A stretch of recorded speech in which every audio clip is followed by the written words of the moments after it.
Many thanks for choosing us. In our very first story, striking state attorneys are demanding that the finance minister be called to order. According to the association, government has given the green light for the harmonization of their salaries after a meeting last week, but the finance ministry is dragging its feet in the implementation. Now, the Association of State Attorneys announced a strike action last week demanding better working conditions. It's been over a week since state attorneys declared a nationwide indefinite strike, demanding harmonization of their salaries, pension, allowances, and better working conditions. Though some meetings between the association and government to address their concerns do not push through, the association says government has now given the green light for the harmonization of their salaries, but the finance ministry is delaying its implementation. We actually resolved the issue of harmonization, but the problem now is the performance by finance minister. The finance minister is holding the whole Ghana to ransom. Why am I saying that? The finance minister, per section 6 of the Financial Administration Regulation, which governs his operation as an officer in charge of government's financial work, he is supposed to abide by the law, by the regulation, section 6. And the finance minister is also supposed to abide by all instructions given by government. I can say with confidence that the finance minister has not abided by law, because the law under section 5 of the Legal Service Act compels him to harmonize the salaries and benefits of state attorneys with that of the lower court bench. And he has not obeyed it, and this has even caused a strike. If he has been up to the task, this strike declared by the attorneys would never have been done. I think the finance minister should be called to order because he's not above the law. And the whole president of the republic directing him and he refusing to obey, it's outrageous. The association failed to attend a meeting which was supposed to have taken place with the National Labour Commission to address their concerns. Its president, Francis Katichimense, explains they were served late notice, explaining the National Labour Commission failed to follow due process in calling them for the compulsory arbitration. Our response, the letter is saying that we should attend a meeting today, call off the strike and attend a meeting today, pursuant to section 161, Section 1 of the Labour Commission 2003 as 651. Now, we are saying that is not the procedure. The procedure is that the Labour Commission are supposed to set up the issues and serve what they have set up before the parties. The parties are the Minister for Justice and Attorney General, the Finance Minister. So, Labour Commission is to set up the issue, serve it on the parties, and let the parties agree to the issues. After that, they are to set up a 3-member committee who will be arbitrators in the issue. Now, when this has been done, then a compulsory arbitration process begins. It is then that we can say that we are calling off the strike, and nothing like this has been done. So, Labour Commission telling us to call off the strike, pursuant to 1611, it's neither here nor there. It's not guided by procedure. The association also stated that it cannot be faulted for the huge sums of money in the form of judgment debt and registrations the state is losing. The association says it remains resolute to carry through with the strike until government addresses its concerns. Matilda Pomaga, Fujura News. The Supreme Court has struck out a writ seeking to disqualify 2 members of the ruling National Democratic Congress from holding public office and party executive positions concurrently. A citizen, Kwejogan Adra, brought an action against the 2 members of the party, which sought to disqualify them from holding party positions while serving as public servants. Now, this is a report by Felix Akoyam. The 7-member Supreme Court panel said the 2 defendants were not civil servants and could go ahead to contest for any position in any political party in the country. Sean Poku is a lawyer for the main defendant. Said this is a matter of public and national interest because now it's going to set the pace as to who can vie for any political position in their respective parties. people used to take the position that once you are working for an institution that has maybe a government background or some sort, you cannot vie for any political position in your party. But that is not the case. Citing Article 55, Clause 2 and other constitutional provisions, the court held the two main defendants, NDC Chairman for Efutu and Chief Technical Officer at the Ghana Highways Authority, Lawrence Lamte, and Ernestina Yolson, are both public servants, maintaining the Constitution is clear on who can or cannot take part in active partisan politics. The bench maintained the two main defendants don't fall under the civil service. Minutes after dismissing the writ, presiding judge Sophia Akufo said the complainant could have saved the court, himself, and the defendants' time by carefully considering provisions of the Constitution that relate to this matter. Lawyer for the two defendants said the verdict of the court was a victory for rule of law. The defendants say the ruling vindicates them. He's a lawyer, he should have known better. But he went further to seek the interpretation of the law. And it has been interpreted right. But the only unfortunate aspect is that he has wasted our time. But patience has been granted. We would have even fined him for wasting our time. Because of all this stress, the time, and other stuff. And today is the big day for Winneba in terms of constituency. We are very happy about whatever has happened there. Lawyer for the complainant, Koko Okutu, declined to comment on the verdict. Away from the courts, the Convention People's Party says the 40-year plan being developed by the National Planning Committee, the National Development Planning Commission, will not work until government cuts ties with the International Monetary Fund.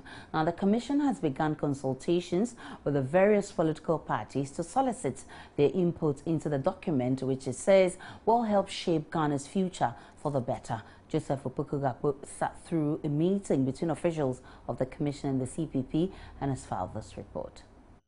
For some days now, officials of the National Development Planning Commission have been meeting representatives of various political parties to discuss the 40-year national plan with them. The last time they were at the residence of former Presidents Rawlings and Kufuor as part of the consultation procedures. Today they are at the headquarters of the Convention People's Party at Asylum Down to meet party officials to take their inputs into that plan. Let's go into the meeting and find out what transpires. The meeting was to solicit the input of CPP executives into the document on the 40-year plan. It is expected to guide successive governments in implementing projects continuously, so projects are not abrogated with change of government, but follow the directive principles of state policy. This, the Commission hopes, will accelerate the country's development. But the CPP says the policy would only work if it is based on a homegrown ideology. Chairperson of the party, Samia Nkrumah, says any long-term planning must be without bodies like the International Monetary Fund dictating policies to the country. We are told we don't have to protect our infant industries. All this has harmed us terribly. So we believe there's an inherent contradiction between saying I want to produce more and accepting certain instructions that will make it impossible for you to produce more. We have the minds, we have the capability and ability to manage our own affairs without being controlled by anyone else. The interests of the people are paramount, not the interests of some foreign banker. There were also concerns about what happens to the ideas and manifesto pledges of political parties when the policy becomes operational. Director General of the NDPC, Dr. Nimoy Thompson, tells Joy News the policy would be flexible enough to allow parties to implement their policies when they come into government. The long-term plan as it is, as we envision it, will be driven primarily by the Constitution, and we've all agreed on the Constitution irrespective of ideology. Different political parties at different times in power may want to use a particular ideology, which is basically a strategy. So we're expecting a very flexible process where we all agree on common goals, but then the approach to meeting those goals will differ from party to party. that's the political structure that we've accepted. So we believe that this ultimately will be a more flexible approach. Don't forget, we don't have a single-party system like China, where the government can decree that everything, this and this should happen. We have a situation where different political parties come and go, and therefore we need to take that into consideration as we plan. That's why we're talking about framework with underlying plans. The NDPC is expected to hold further meetings with other political parties in the coming days. For Joy News, Joseph Opoku-Gakpo reporting.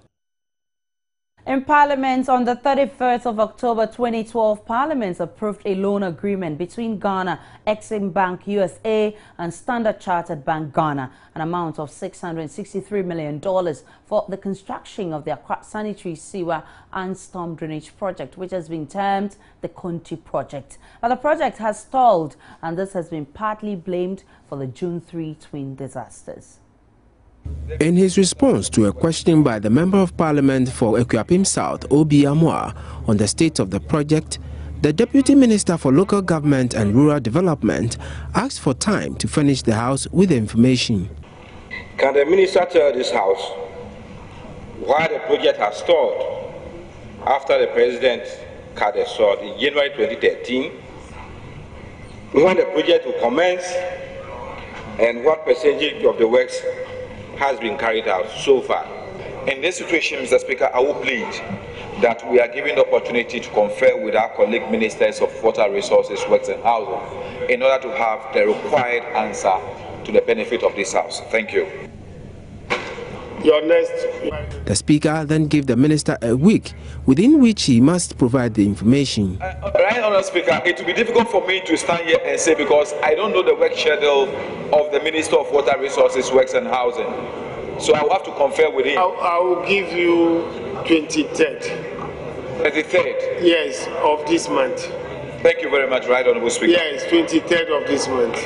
The Minister also said Metropolitan, Municipal and District Assemblies are under strict instructions to demolish any structure located on waterways.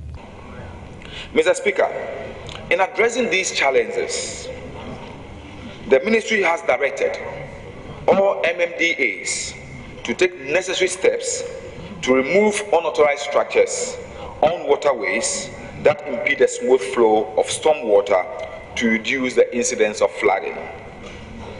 As part of the National Sanitation Day exercise, drains are regularly desilted to allow free flow of storm water and hence reduce the incidence of flooding.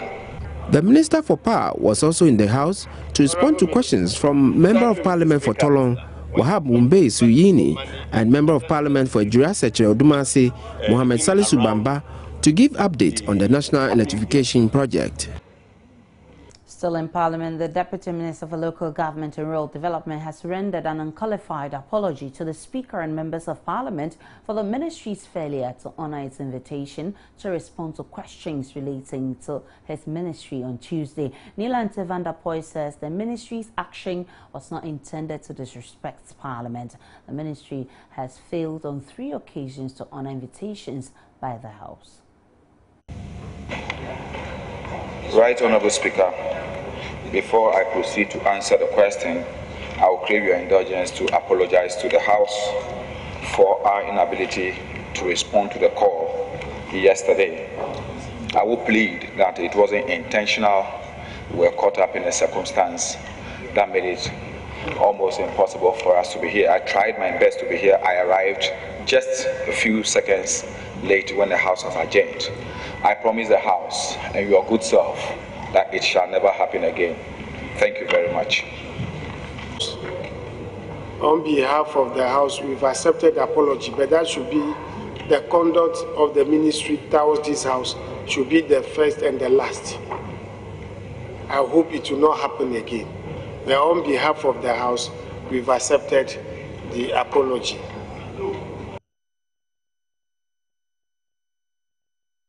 Away from Parliament, the Teachers and Education Workers Union TEU is asking government to furnish it with better Category 2 and 3 allowances by the end of August or they will embark on a nationwide strike action. Chairman of the union, Peter Lumot, says the introduction of the single-spine pay structure has not improved their conditions of service in any way. Rafiq Salam has filed a report. According to TEU, though negotiations for the conditions of service should have begun in June, it was postponed to July. The union is yet to hear from government, and their conditions of service have not seen any improvement over the past 4 years. We have gone on to the single spine, but the spine is not helping us. Yes, the spine is good for some people. If you take level 15 to, let's say, 25, the spine is good for them. But if you take level 13, 12 downwards, the spine is not, how do you call it? It's not good for us. Where TEU is represented, almost every month we have cases that we have to resolve with the Fair Wages and Salaries Commission. Sometimes we have to threaten strike actions and what have you and so on.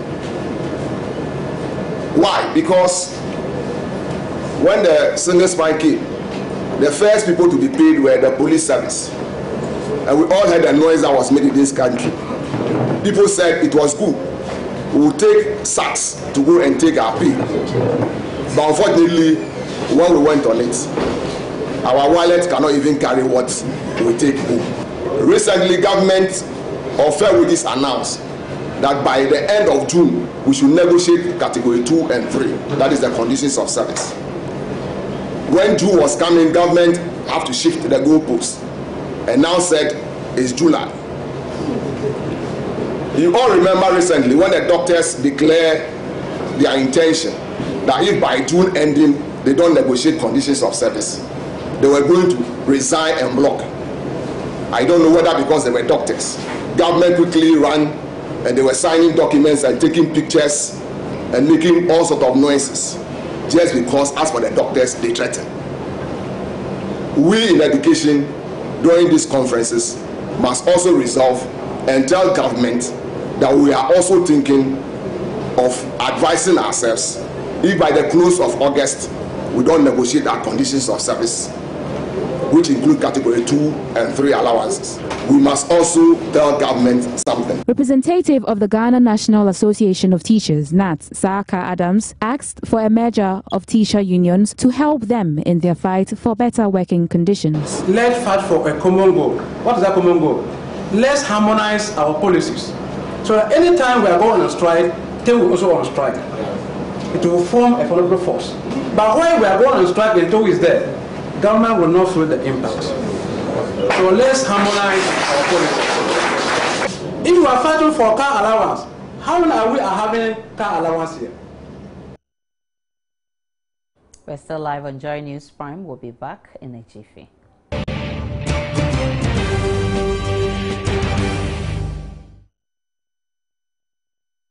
Welcome back now to the rest of our stories. Fear grips residents and business owners of Abuja slum in the Central Business District.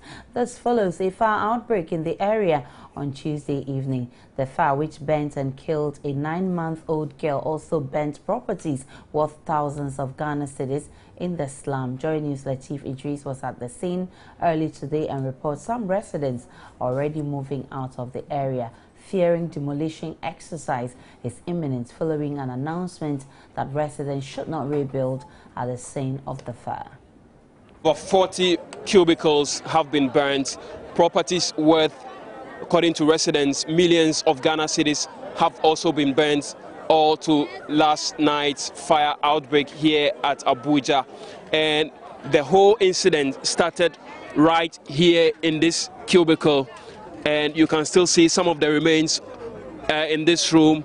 The baby, 8-month-old baby, was burnt and died instantly here. Residents here tried to get this baby out but failed as a result of the rapid nature of how the fire spread right here at Abuja. Wednesday, 16th July, marks exactly 2 years since the Abuja slum behind Cocoa Board in the Central Business District was razed by fire. The Accra Metropolitan Assembly, AMA, has warned residents not to rebuild their structures, and this sparks fear of imminent demolition in them. We still, attend the fear because it's been happening other places. It's been happening. So, and the rumor that is going around, people are saying from Circle is coming here from there. But, well, we entertain fears here. To be frank, we would entertain fears. But as I said it earlier on, this place, we are not here just like maybe no man's land. You just come and see the land and you decide to put your stretchers. It was agreement with railways. Whilst the AMA is warning residents and business owners not to rebuild, Deputy Public Relations Officer of the Ghana National Fire Service, Billy Anaglate, is advocating relocation of the slum dwellers and business owners. The best we are saying is that either the people should be relocated or a lasting solution should be really given to their existence of this place. Would you say that the victims want government to intervene? It's very, very bad. Yeah. That's what the situation is going. But usually we keep our money inside. You can see I'm searching. There are shares that I keep money inside. So I'm searching that I will see that share. Maybe I will get the money back.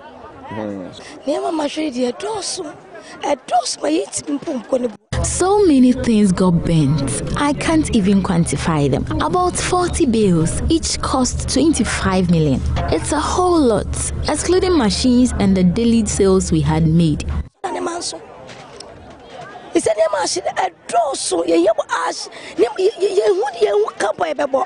It is a field day for scrap dealers who busily scavenge the rubble to make money at the expense of victims brooding over their loss. Still in our community, scores of residents of Old Achimota today besieged the Achimota substation of Electricity Company of Ghana to protest the worsening power situation in their area. Chanting Dumsor-themed songs, the residents said the situation had become unbearable, adding it was affecting their businesses. Joy News Kwacha friend Nyama followed the demonstrating residents and now reports. It's been an action-packed day at the Achimota substation of the Electricity Company of Ghana as scores of residents of Achimota trooped here to make their complaints known to the ECG. They tell Joy News they are fed up with the erratic power supply in their area. We are having too much light off in Achimota. For almost a week now, we don't have light over there. It came this morning, for almost, let's say about 30 minutes, it went off again. So we came here to let them explain to us why is it so. And how bad is the situation? Oh, very bad enough light. You know, we have barbers, hairdressers, so many. They all use light in that area. So they are suffering. They can't even work. You know, everyone must work and then eat. So it's always our concern. We have to come here to explain it to us to understand. Yes, that's why we came here today. In the situation in Achimota, we don't have any light for our homeworks. When we are going to school, our irons is off. The light is off. We don't have any iron to iron our clothes. By the time we reach the school, our uniforms are folded and we don't have anything. We should have the light to do the homework, and we don't have any light to do the homework in the evening. For the next morning, we should do the homework. By the time we reach the school, we are late. Really expecting us. First of all, I have an 8-year boy who is writing exams now. Whenever he's going to study, he has to use lamp to study, and you know that using lamp to study really affects the eyes. Moreover, the timetable, they don't really follow the timetable. If we are supposed to get light today, they'll just on it for an hour, then it will go off.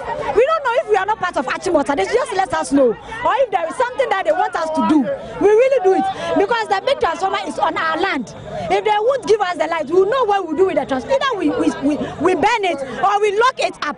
Then no one will get light from Achimota. Later, police officials who arrived at the scene had a tough time controlling the angry crowd. A leader of the group, Maxwell Nkansa, says they will embark on even more protests if their concerns are not addressed. It's affecting our home appliances, our televisions, and a lot of things.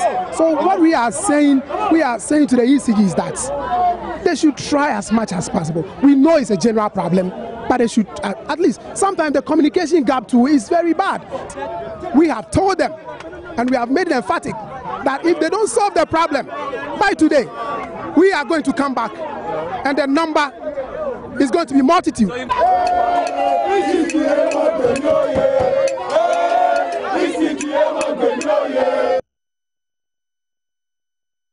Meanwhile, the Accra West Region Office of the ECG has issued a public apology to the residents. Public Relations Officer Eric Asante blamed the situation on a technical challenge. Obviously, informed us that most of the customers would not be happy about the services that they had during the weekend. What really happened was that we had some problems at our Malam bulk supply point, where we have majority of the customers within those catchment area being fed from that particular bulk supply point. Most of them went off for about 4 times. Came on, went off, came on, went off again. And obviously, when you experience such intermittent outages, definitely you would have such reactions from the people. So the problem really is what? I mean, you mentioned this area issue with your Malam substation and all that. What's the problem there?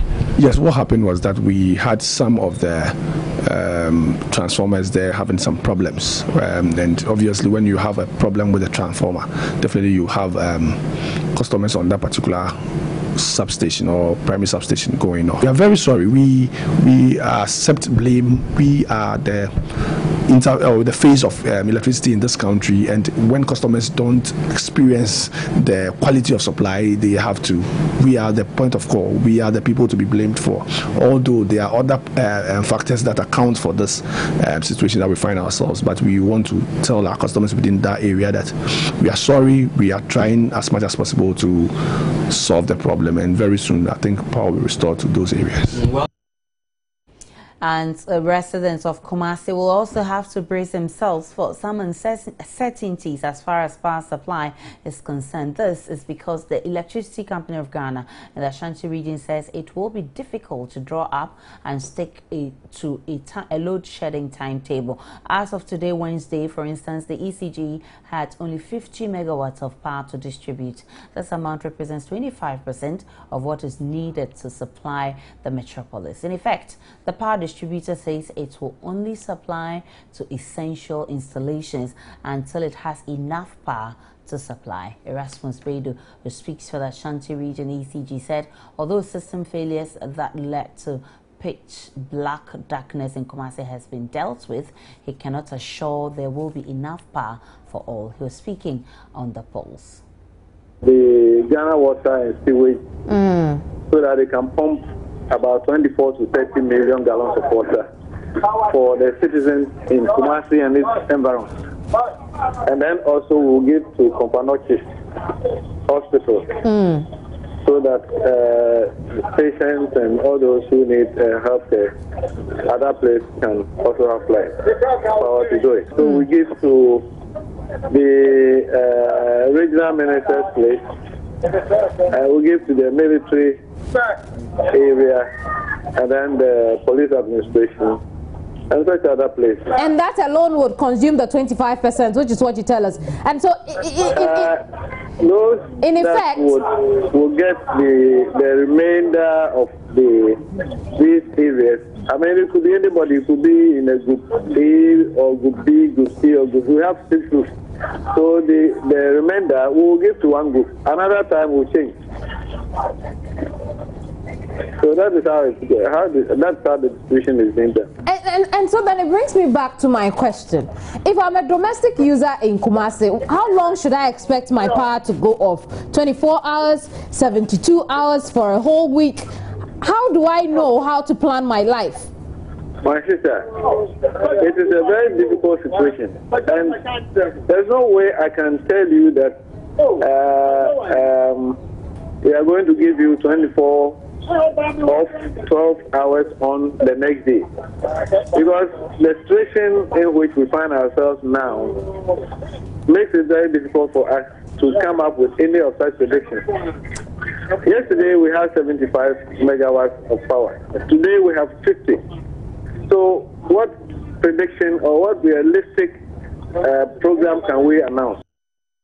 Away from Kumasi, the Chief Executive Officer of the Chamber of Bulk Oil Distributors has assured of reduction in fuel prices in the coming days. This follows speculations in sections of the media over imminent reduction in prices of petroleum products effective Thursday morning. Speaking on the Pulse earlier, Senor Jose said the bulk oil distributors have reduced their prices by 10% and expects the OMCs to reduce their prices accordingly. Consumers are to expect a reduction. And suffice to say, last week BDCs had reduced their prices significantly by as high as 10%, but it hasn't reflected at the pump. If you went down by 10%, and I'm going by what you said, naturally we should see the ex-pump price also go down, but we haven't seen that. When should we expect that? The key power of trying to get things corrected is information and the consumer. We are trying to deal with the information bit and making it available to you as a consumer. So if you, in particular, consumers realize that publicly that BTCs have actually sold much lower by about 10%, by about 15%, by about 20%. I think you would also start expecting more when you go to the pump. All right? Once information is out there, we expect that fair prices will also translate to the consumer. But it starts with BDCs, and that's why we are coming up with these indicators. I can't speak for OMCs because they have that responsibility, and I believe they really have. I know the organization, and it's a very responsible one. Once information like this is out there, naturally, they will also have to take the necessary steps to adjust prices. If you just joined us, it's still Joy News Prime on Joy News. Let's do some business after this break. Our farms are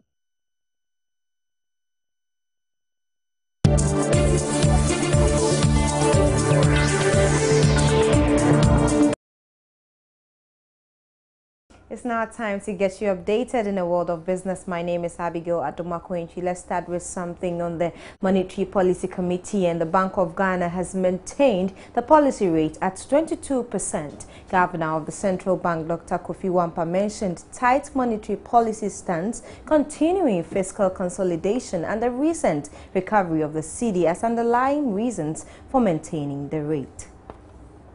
According to the Bank of Ghana, the fiscal consolidation observed since the beginning of the year has continued. For the period between January and April 2015, the total revenue and grants exceeded targets while expenditure were broadly on target.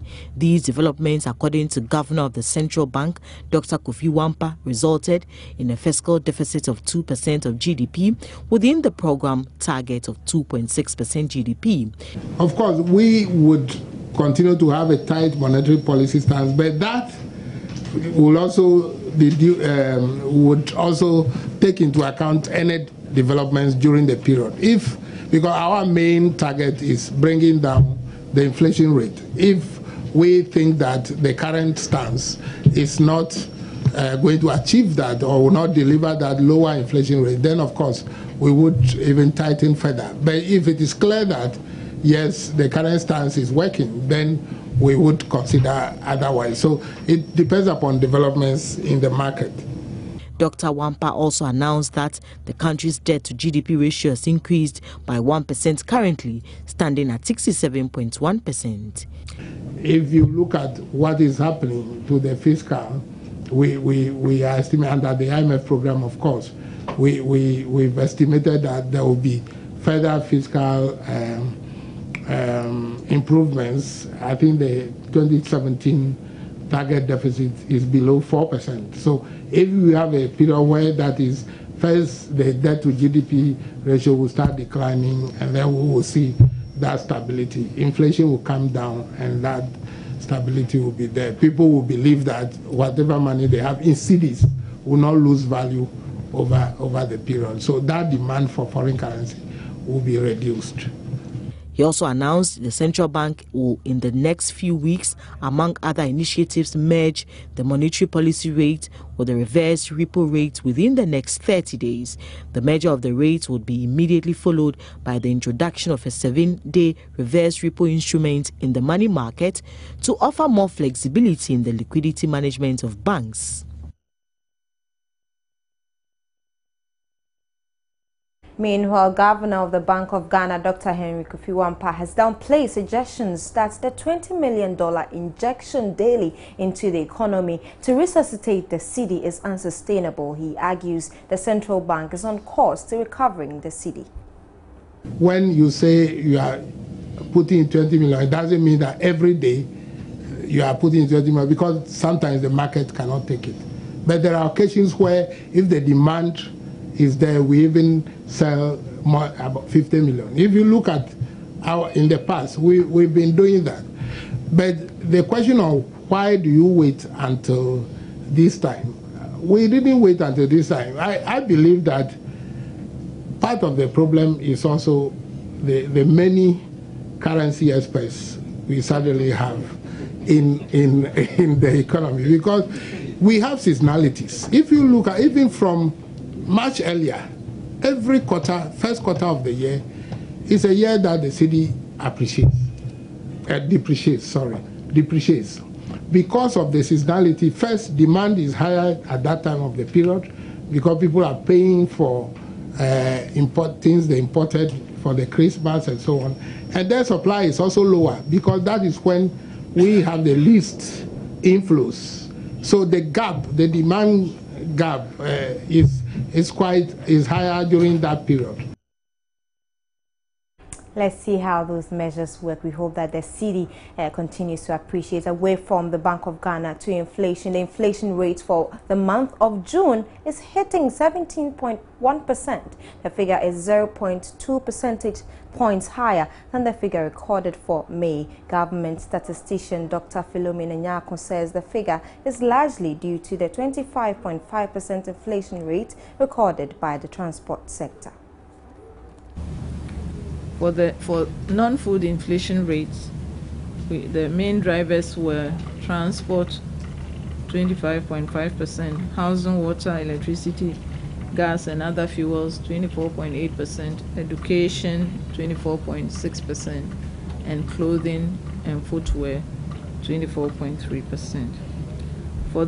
For the food inflation rate, the price drivers were coffee, tea and cocoa 17.1%, mineral water, soft drinks, fruits and vegetable juices 16.2%, sugar, jam, honey, confectionery and chocolate 15.2%, and food products not elsewhere classified 14.9%, meat and meat products 13.9%, milk, cheese and eggs 12.3%, and cereals and cereal products 8.3%. 25 Ghanaian women who own small and medium-scale enterprises are receiving a 2-day training in financial management. Access Bank, as part of its Women Capacity Building series, is making this possible for its clients.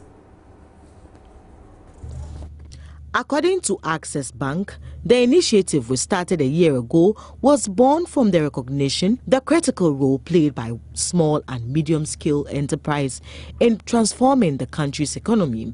A study conducted by PricewaterhouseCoopers in 2012 indicates that women's contribution have been felt the most in the informal sector, where they accounted for 49% of Ghana's GDP.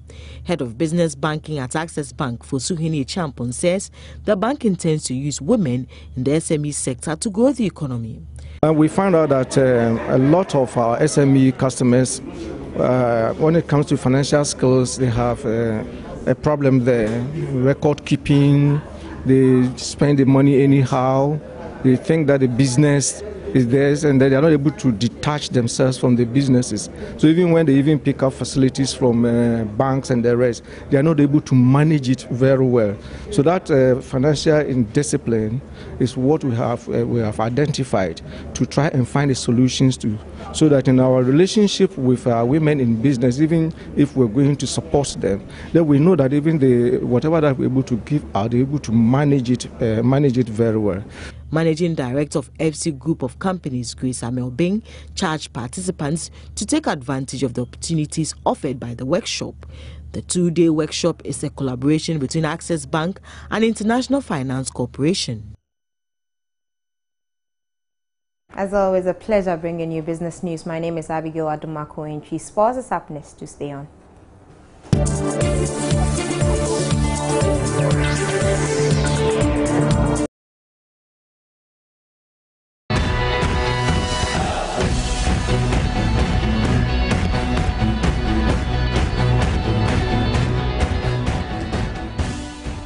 Let's start with some politics now, and the fever for the Ghana FA elections have moved notches higher. Ofebia Ramatu has picked up her form to contest the Ghana football presidency a day before nominations for the highest position in the football administration of the country is officially closed. This is the first step for Ramatu in confirming her intentions to challenge incumbent Kwesi Nyantakyi for the Ghana Football Association presidency at the Congress slated to take place on August 18 in Tamale. Ramatu tells Joy Sports she's determined to see through the process. My message to Ghanaians now, that they should see where Ghana football is moving. Ghana football is supposed to move forward, but instead it's retrogressing. What are the problems? What can we do to solve Ghana football? What can we do to solve the problems? What did Kwesi do, and what hasn't he done? And what can Ofebia do? And what is Ofebia about to do? How can we support? How can we help her bring what she has to bring to Ghana football on board? What is happening to our local football? What is happening to our coast football? What is happening to women football? You find out that when you go to the coast pitches, some of the pitches are used for churches. Some are using them for companies. It means there's no money. Why don't we seek for sponsorship to help them? Why don't we seek for sponsorship to help the ladies in camp? Why don't we talk to the boys, encourage them, inspire them, and let them play the league very well? Why don't we pay them? They want to rush out of the country so that they don't add passion to what they're doing. We need to look for good sponsorship. We need to be truthful to the players. Very passionate Ramatu over there. We'll see how all that works. Let's do some club football now. And disgruntled fans of troubled Premier League giant Hearts have begun a campaign to get their managing director Gerald Ankrah fired. The Phobians have had a difficult campaign, which forced the club to sack SYL coach Herbert Addo. Hearts lie 12 on the Ghana Premier League log, and life after Herbert Addo began with a defeat as they suffered, in their Leeds Cup loss against the Botswana Dwarfs this afternoon. Now, Aziz Haruna Futsal is a staunch supporter and tells Joy Sports sacking Gerald Ankrah is the panacea to their troubles. Andy must be sacked. He also has to be sacked. He must be sacked immediately. The board chairman, his position as the executive chairman is not helping the club. We need a chief executive that has powers, that can form his own management. You get me? They can go and bring Mourinho, they can go and bring whatever coach, but still, if they didn't solve this thing, House of Folk problem will be the same. You cannot run a club that you don't even have a time to go and visit the boys at the training ground and see how they are faring. Who tell them that? The current management. Who tell them that running House of Folk is only in the office? Well, Joy Sports checks have revealed that former Medias and Brecum Chelsea coach Sonny Loko will take over the reins as coach of Accra Hearts of Oak. Well, he's received some backing from former Kotoko assistant coach Opele Boateng. I have history with Loko. Palmer and I discovered Loko when he was coaching Tema Boys at the beach, and so he joined my coaching staff at Tema Youth as a physical instructor. Then later became a coach, and he's a student of the game. He shares in my philosophy, but I don't know about now. If you go there and they will give him the support, he should be able to succeed. He did well at Brecum Chelsea. He did well with Amidaos. But they should not expect him. Tony Loko is not a magician. He will win some, draw some, and lose some. But then he will do his best. He's a student of the game, and I just hope that he will be able to stand the insults and the pressure for him to succeed. Let's do a quick wrap of what happened in the Leeds Cup. And second-tier side, Dunkwa United rallied from behind to beat the 10-man Kotoko side 2-1. We can talk about what happened in Cape Coast. Hearts of Oak's troubles continued with a 2-1 defeat against Botswana Dwarfs. The defeat leaves the Accra Giants without a win in the last 3 competitive games. New Edibiase shared the spoils in a 2-2 draw against current league leaders Ashanti Gold in a big derby at the Boase Clay Stadium. Great Olympics posted a 1-0 win over Heart Alliance at the Accra Sports Stadium. Derby over sports tonight. I'm George Adi Jr. Aisha will join us with some more. Yep.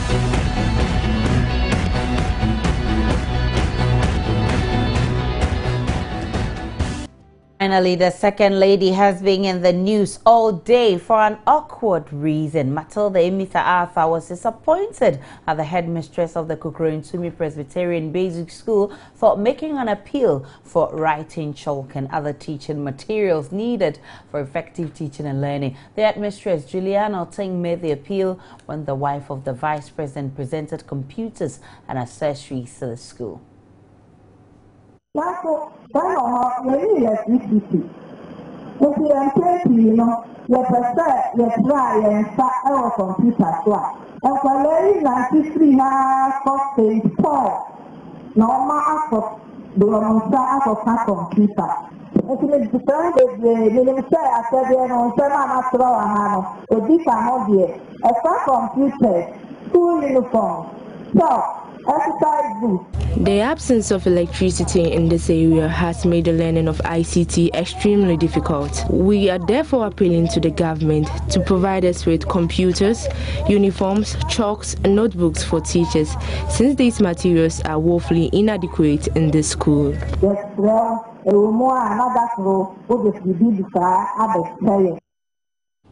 But in a rather interesting response, the second lady stated the appeal was out of place and cannot be honored. I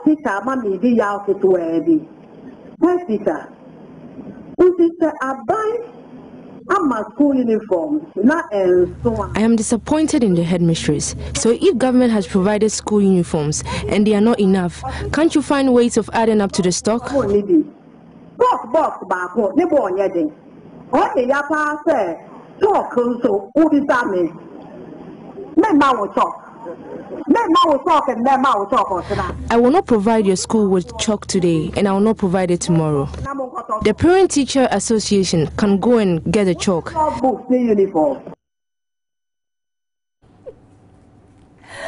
that note, we end Joy News Prime. My name is Aishi Prime. Many thanks for your time. Enjoy the rest of the evening.